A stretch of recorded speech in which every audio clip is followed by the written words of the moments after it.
there's no unit. Remember when you were a kid and they just had the proper things, and if one of you got off too soon, the other one would go whee. No, this is the modern Cecil. Yeah, I don't know about the modern one. So let's see, we are actually evenly matched. Okay, stop bouncing. Okay, John. And I'm Julia. And we are part of the Adults. The Adults is basically a collaboration project that I sort of dreamt up, instigated, but really it started out as sort of, I think I might do a solo record, and then found out that was boring, and didn't like that idea at all, and me and Julia actually jammed first day. Yeah. Yep, and we've been mates for ages, and I quickly worked out that the combination of people makes something way more interesting than I could ever do by myself, and so I sort of followed that path. But we were the instigators, pretty much. And then, and then it was things like jamming with Redford, who used to be in Shapeshifter, and then jamming with the Ruben and Cody from the Midchicks, then Shane Carter, who was a bit scary but ended up being really fun, and then people like Anika and Lady Six and Gary Sullivan and Nick Rowan, who was wicked, because Nick Rowan was in the Skeptics, which is still the best flying nun band in the world, ever. So I've been really, really lucky. But I mean, it's all friends, really. That is the bonus of being around for 22 years, is you actually make quite a few friends. It's a wonder that you've managed to hold on to them, though. That's the real miracle of this whole game. Yeah, if they only knew. When John first came and sort of said, do you want to have a bit of a jam, was kind of, I think the whole idea sort of came out of getting drunk together and deciding that it'd be a great idea to have a jam and try and write something, which was an awesome idea while I was drunk.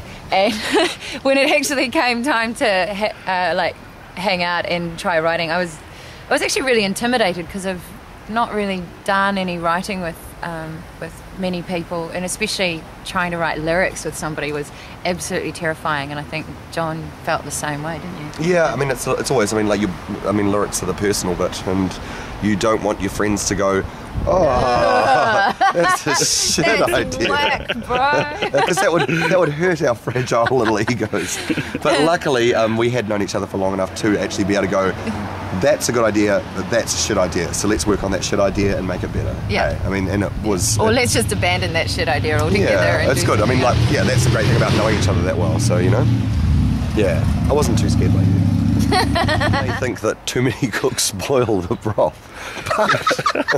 But everything's recorded in little bits here and there, and it's more like collecting ideas and putting it all together over time and in different places, and then throwing it at Tiki Tane and having him go, I know how to put this together. So, I mean, it's it really is collaborative from the word go to the very end, and the mixing and the producing and everything. But having you and Tick as the sort of the final, the Uberlords and the overseers. We actually like to call it overlords, not Uberlords.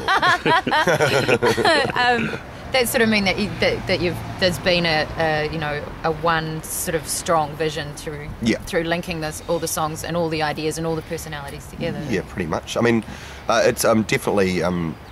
It needed to. Yeah, you needed to have some point person for sure. I mean, he was my point person, yet I was the guy sort of running around with the laptop and the 002 and the mics and blah blah blah. You were the guy running around with your hands in the air going, ah! And Tiki was like, oh, sit down. Yeah. I was the guy that dances on the spot like a retard. Yeah. Still are. I still am. In total, I think, to make the whole album, it's probably about 1.5 years work. I managed to make a She Hard record right in the middle of it, and then got back to it after that, and it really all had a good influence on each other, being that productive. In fact, I don't think I've ever been that productive, which was really, really good. Stops you from having nightmares and means you can sleep at night because you're doing something with your life rather than not.